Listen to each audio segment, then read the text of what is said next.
안녕하세요. 성경의 얕은 지식입니다. 지난 한 주도 잘 지내셨나요? 네, 가을 하늘이 너무너무 예쁩니다. 가끔씩은 핸드폰 말고 TV 말고 하늘을 쳐다보면서 하나님과 좀 긴밀한 대화를 해보시는 것도 되게 좋을 것 같습니다. 자, 이제 우리 레위기 들어갈 차례죠.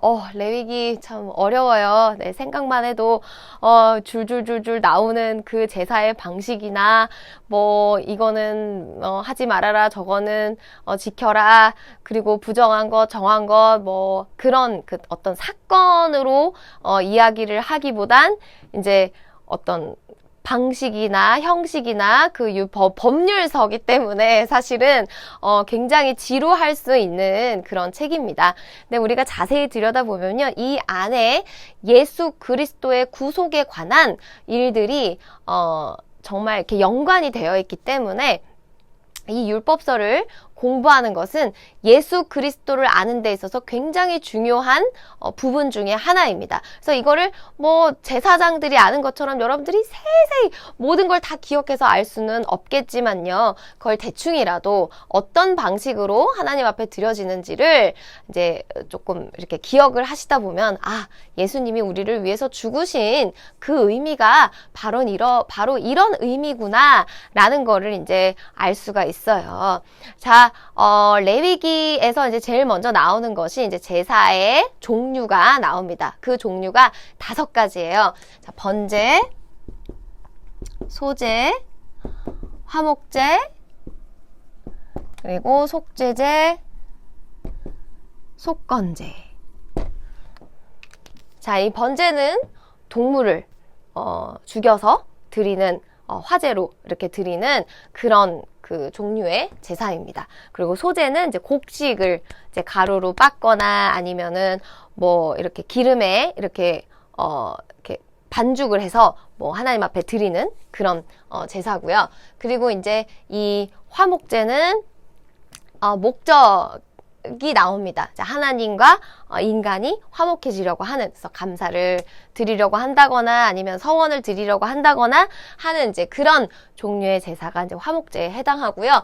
속죄제, 속건제는 이제 죄에 관한 부분에서 드려지는 그런 제사라고만 이제 좀 알고 계시면, 대충이라도 알고 계시면, 이렇구나라고 이제 여러분들이 이렇게 조금 아실 수 있으실 거예요. 저도 딱 그렇게만 이제 거의 이렇게 기억을 하고 또 세세하게 이제 또 기억에 담아두려고 하지만, 여러분들에게 설명해 드리는 거에 있어서 제가 이렇게 완벽히 전문적인 그 분야의 그런 게 아니기 때문에 여러분들이 또 직접 읽어보시고 더 자세히 이렇게 자세히 들여다보셨으면 좋겠어요. 자, 그냥 대충 이렇게 말씀을 드렸는데, 자, 이 제사는 어떤 그 목적을 가지고 있느냐, 이 화목제가 얘기를 하는 것처럼 이렇게 우리가 죄된 인간이기 때문에 거룩하신 하나님 앞에 가기 위해선 우리의 죄가 씻겨져 내려가야 돼요. 근데 그 앞에서 우리가 이제 살펴봤죠. 눈에는 눈, 이에는 이, 생명은 생명으로, 피는 피로 갚아야 된다는 그런 원칙이 있지 않습니까? 근데 그 원칙에 따라서 사실은 이제 여기에 드려지는 그 제물이 우리를 대신해서 내가 생명을 대신해야 되는데 그 제물이 대신해서 생명을 드림으로 말미암아 우리 죄가 씻겨져서 하나님께 가까이 다가갈 수 있는 그런 상태가 될 수 있게 만드는 과정이 바로 이 제사라고 할 수가 있어요. 그래서 이제 동물을 하나님 앞에 이제 그 제물로 드리는 경우는 일단 거의 모든 제물이 흠이 없어야 돼요. 그러니까 완벽히, 그러니까 얘가 태어났는데 뭐 다리를 전다거나 아니면은 뭐 눈이 하나 뭐 상했다거나 그리고 뭐 이렇게 스크래치가 났다거나 하는 그런 제물들은 하나님 앞에 제사에 그 제물로 바쳐질 수가 없습니다.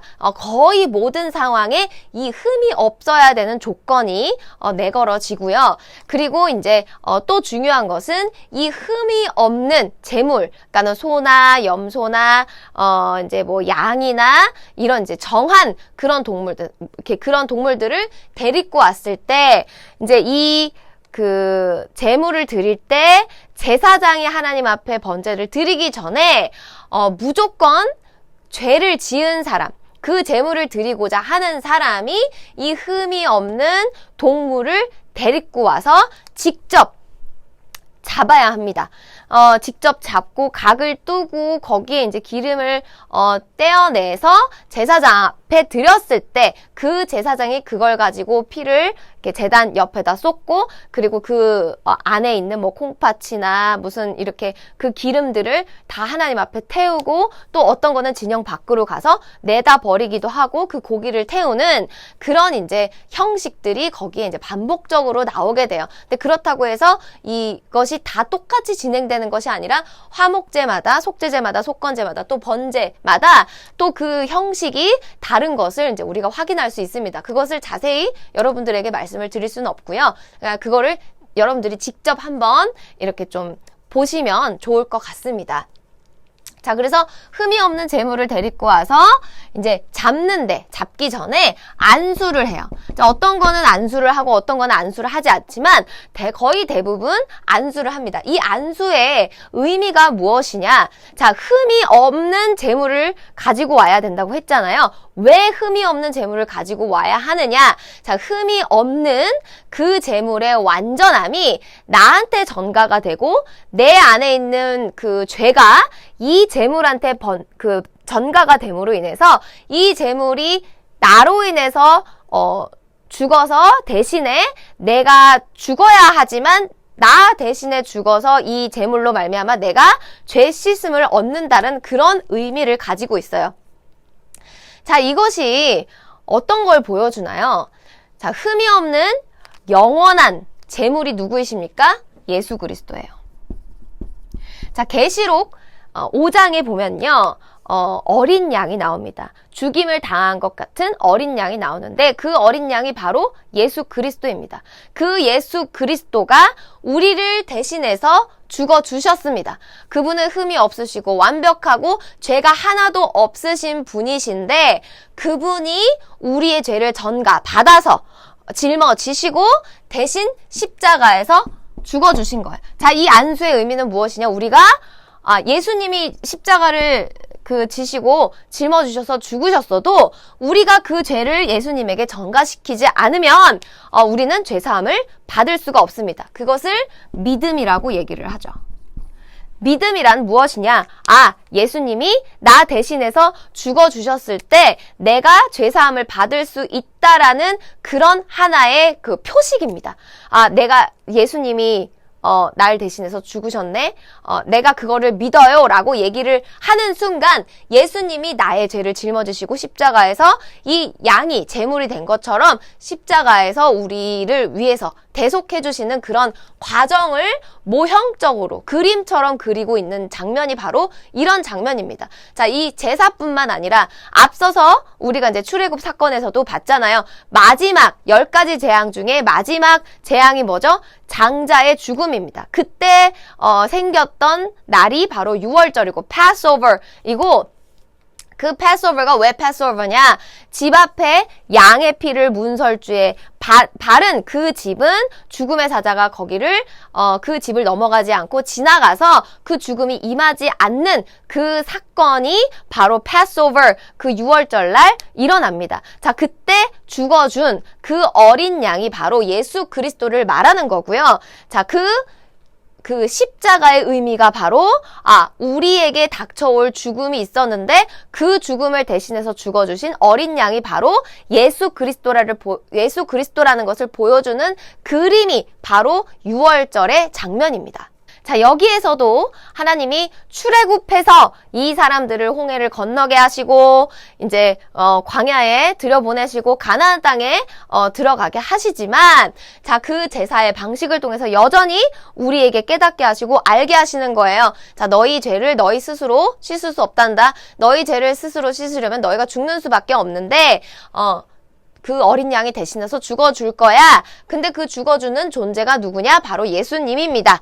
자, 어린 양이신 예수님이 하나님이신 그분이 직접 우리를 대신해서 내가 너 대신해서 죽어줄게. 그 대신 그걸 믿기만 하면 돼. 거기다가 전가하기만 하면 돼. 이것이 바로 하나님이 요구하시는 믿음입니다. 자, 죄를 짓는 사람이 데리고 와서 그 양을 죽일 때 어떤 마음이었겠어요? 여러분, 그 양을 찔러서 죽여보신 적 있으세요? 없잖아요. 그죠? 내가 만약에 직접 이거를 찔러서 죽여야 된다. 그 살아있고 하는 거를 내가 이렇게 찔러서 죽여갖고 그거를 또 이렇게 배를 갈라서 각을 떠서 그 안에 내장을 다 꺼내고 뭐 기름을 다 정말 상상만 해도 너무 끔찍하지 않으세요? 무슨 도축사도 아니고 그걸 하다 보면 진짜 온 몸에 막 피 범벅일 거 아니에요? 그것이 바로 죄의 모습입니다. 죄를 지으면 그렇게 되는, 그러니까 죄의 결과라고 할 수 있죠. 근데 그 양이 대신해서 그렇게 찢어져서 온 몸이 다 찢겨서 대신해서 죽고 또 태워지기까지 하는 거예요. 근데 그 일을 대신해 주신 분이 바로 예수님이십니다. 우리가 예수님을 그렇게 만든 거예요. 사실은 우리가 죄를 지음으로 인해서 예수님을 그렇게 만들었다라는 사건을, 그런 그림을 보여주는 장면이 바로 제사를 드리는 장면입니다. 그래서 이제 이렇게 쭉 그 5가지 그 제사 형식에 대해서 말하면서 이제 거기에 또 그 제물의 어떤 종류가 제사장이 어떻게 하느냐에 따라서 나오는 그 제물의 종류가 있는데, 그 종류가 이제 4가지입니다. 요제는 흔들어서 드리는 거예요. 그리고 거제, 이거는 이제 들었다가 이제 드리는 거예요. 그리고 이제 전제, 이거는 이제 포도주나 뭐 그런 그 술 같은 거를 이렇게 부어서, 기름 같은 걸 이렇게 부어서 드리는 제물의 종류를 말하고요. 그리고 화제, 이거는 이제 불태워서 드리는 그 제물의 종류를 말합니다. 이제 그런 방식에 따라서 또 제사장에게는 뭐 줘야 되고 말아야 되고 완전히 불태워야 되고 먹어야 되고 하는 그런 이제 그 종류의 제물의 그 종류가 여기에 이렇게 나와 있습니다. 자, 그러고 나서 이제 또 어떻게 진행이 되냐면 이제 중요한 그 위임식이 나옵니다. 그 제사장 위임식이 나와요. 자, 아론의 자손들, 아론의 아들들에게 이제 이 사람들이 제사장이 됐다라고 이제 위임하는 위임식이 나옵니다. 이 위임식에 대한 명령이 이제 출애굽기에 등장을 해요. 근데 그 명령을 받은 대로 이제 레위기에서 모세가 아론에게 그 위임식을 행하는 거를 볼 수가 있습니다. 근데 여기서 이제 제가 굉장히 신기한 걸 하나를 발견을 했는데요. 자, 위임식을 할 때는 모든 제사는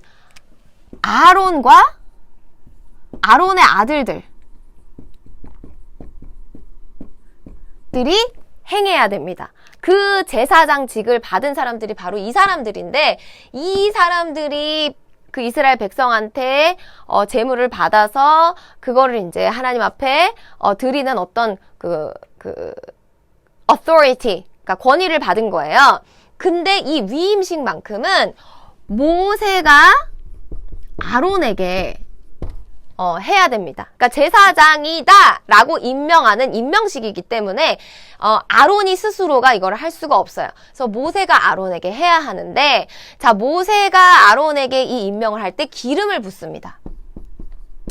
기름을 머리에다가 부어요. 기름을 부은 다음에 그 다음에 희생의 그 제물을 잡습니다. 그 희생의 제물을 잡을 때 그 피로 아론과 그 자손들에게, 그 아들들에게 이제 피를 요렇게 발라요. 귓불이, 오른쪽 귓불이, 오른쪽 엄지, 오른쪽 엄지 손가락, 오른쪽 엄지 발가락 요렇게 바르게 되는데, 자, 이와 비슷한 그 제사의 그 방식이 나올 때가 언제냐면, 이제 그 뒤로 쭉 이제 레위기 그 뒷부분으로 가시면, 나병 환자, 그러니까 문둥병 환자가 부정해졌다가 문둥병이 났었는데 나중에 문둥병이 다 나았어. 그래서 다 나았다라고 하는 그 세레모니, 그 제사를 드리는데 이제 그 정결 예식을 행하는 그 장면이랑 굉장히 비슷한 장면이 나와요. 오른쪽 귓불이, 오른쪽 손가락, 엄지손가락, 오른쪽 엄지발가락에 그 피를 요렇게 바르는 장면이 나오는데, 자, 그 나병 환자의 정결 예식에서는 피를 바르고 난 다음에 그 다음에 기름을 바릅니다. 제가 여기서 이제 뭘 느꼈냐면은요. 자, 예수 그리스도는 하나님이 택하신 사람입니다. 오직 하나님이 택하신 자만이 메시아이시고 그리스도이시고 우리를 구원하실 수 있습니다.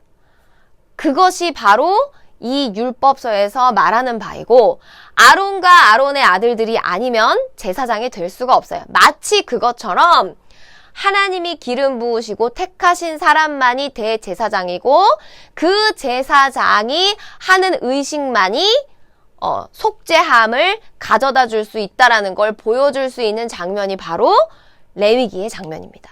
자, 여기에서는 기름을 먼저 붓고 그 다음에 피를 바르죠.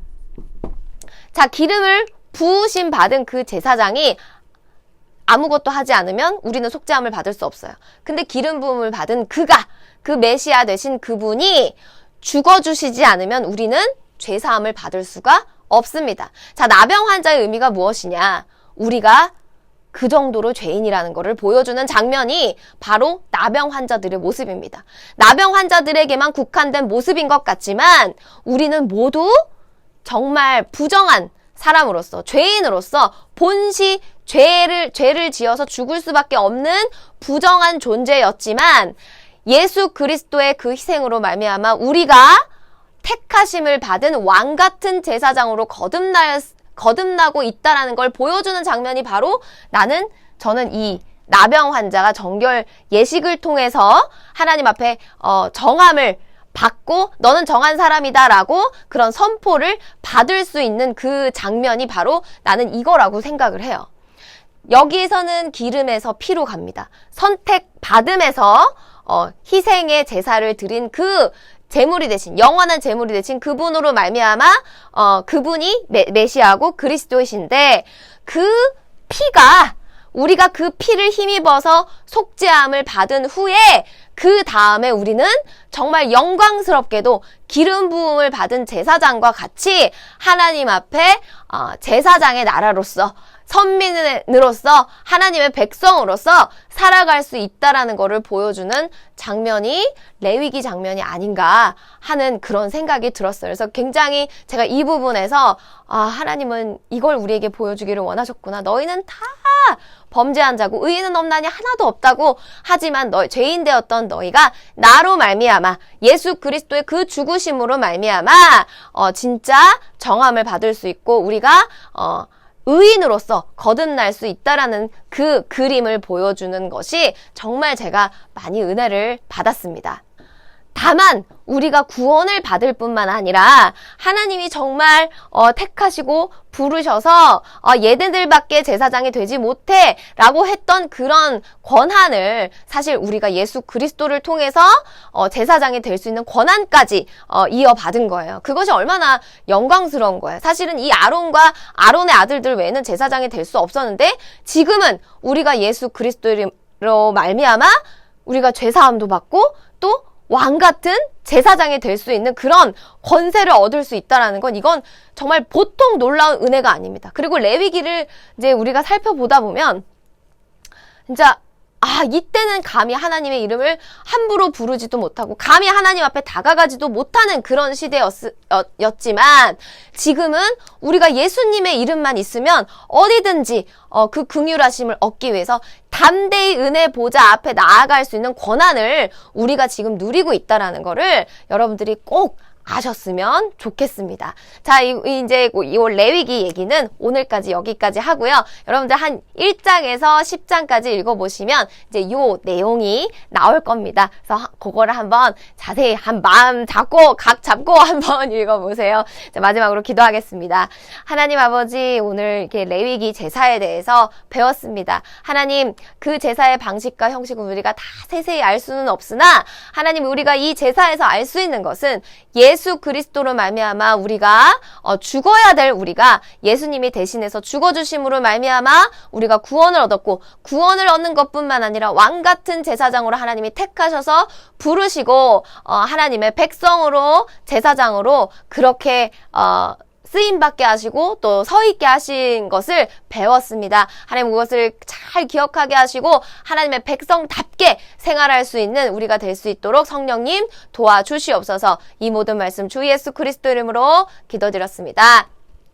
자, 여러분, 다음 주에는요, 레위기 더 이어가서 여러분들과 함께 나눠보도록 하겠습니다. 그때는 이제 나병 환자, 유출병 환자, 정한 것, 부정한 것, 뭐 이런 이야기들이 나와요. 좀 지루하겠지만, 그것에 대해서도 여러분들이랑 함께 나누면서 그 안에 있는 예수 그리스도를 또 발견하셨으면 좋겠습니다. 건강하시고요. 다음 주에 또 봬요. 빠이!